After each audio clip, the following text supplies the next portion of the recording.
शिवतांडव स्तोत्र को संस्कृत से हिंदी में अनुवाद कर अपनी आवाज देने वाले आशुतोष राणा पहुंचे विदिशा।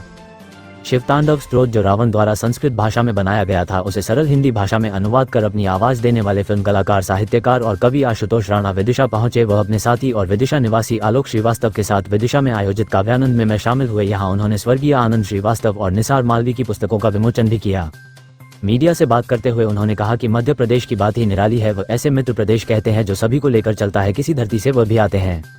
फिल्म कलाकार, साहित्यकार और कवि आशुतोष राणा का शहर में जगह जगह स्वागत किया गया। ढोल नगाड़े और पटाखे चलाकर किया स्वागत। इसके बाद कवि आशुतोष राणा कार्यक्रम स्थल पहुंचे और कार्यक्रम में शामिल हुए। रविंद्रनाथ टैगोर सभागार में फिल्म अभिनेता व साहित्यकार आशुतोष राणा ने कहा कि मैं लिखता नहीं हूँ, महसूस करता हूँ और अपने भाव को भाषा के माध्यम से कागज पर उकेर देता हूँ। किसी व्यक्ति की कितनी भी व्यस्त दिनचर्या क्यों न हो, लिखने पढ़ने वाले लोगों को 24 घंटे पर्याप्त होते हैं। इस समय में जैसे वह भूख लगने पर भोजन कर ही लेता है, वैसे ही जिसे लिखने या पढ़ने की भूख होती है, वह अपनी भूख किसी न किसी तरह मिटा लेता है। ये बात उन्होंने अनुभव और अभिव्यक्ति पर आधारित कार्यक्रम मंत्र में गीतकार आलोक श्रीवास्तव के साथ मंच साझा करते हुए कही। विदिशा से गुड्डू किरार की रिपोर्ट।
स्वागत करते हैं विदिशा वासी और विदिशा के तमाम अंचलों से हमारे बीच उपस्थित हुए सिर्फ आपके लिए।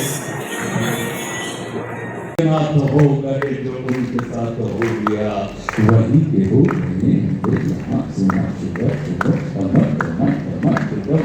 कह रहा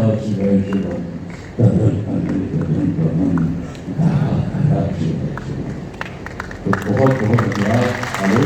लेकिन निजी भाषा महत्व है तो आपकी वो जो निर्सा होती है, तो हमारा ये मानना कि अभिव्यक्ति नहीं तो है। अभिनय क्या है? अपने अनुभवों को अभिव्यक्त करना। लेखन क्या है? अपने अनुभव को अभिव्यक्त कर देना। बोलना क्या है?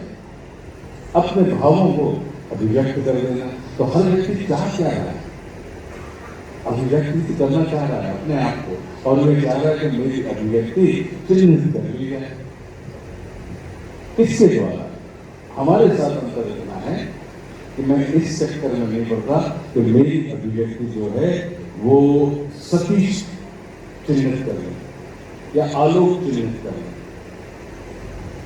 मेरी अभिव्यक्ति जब अभिव्यक्त हो रही है तो मैं उसको चिन्हित कर लूँ कि ये आलोक के साथ ऐसी निकली थी और आलोक के लिए ऐसी निकलती रहनी चाहिए।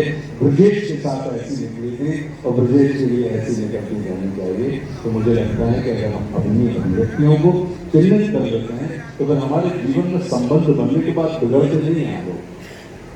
ऐसी इस काव्यानंद के माध्यम से आलोक ने उन लोगों के जो अच्छे लेखक हैं लेकिन उनके पास प्रकाशन है, तो ऐसी व्यवस्था आलोक ने की। उसी समय उसी आयोजन के तहत यहाँ पे आना था। तो आलोक श्रीवास्तव के बड़े भाई आनंद श्रीवास्तव जी की किताब का विमोचन, निसार भाई की किताब का विमोचन, और फिर जो असहाय साहब हैं उनकी किताब के प्रकाशन का ये कार्यक्रम था। बहुत मुझे साहित्य और समाज की, तो साहित्य और समाज दोनों एक दूसरे के साथ कहीं ना कहीं हम और आप जो हैं वो एक दूसरे के रंग में रंगे हुए हैं। तो मेरा अपना ये मानना है कि भारत जो है वो जोड़ने वाला देश है। हमारा मध्य प्रदेश जो है उसको मैं मित्र प्रदेश कहता हूँ, तो उसका जो चित्त है वो मित्र के जैसा है। तो उसके पास जो एक बात जो उससे जुड़ जाता है वो लगातार उससे जुड़ा रहता है। तो मैं ये मान के चलता हूँ कि बहुत अच्छे चित्त के चरित्र के चिंतन के हम लोग हैं। भारत का जो चित्त चरित्र चिंतन है निश्चित रूप से कहीं ना कहीं आने वाले समय में वैश्विक स्तर पर भी उसे सराहा जाएगा। ठीक।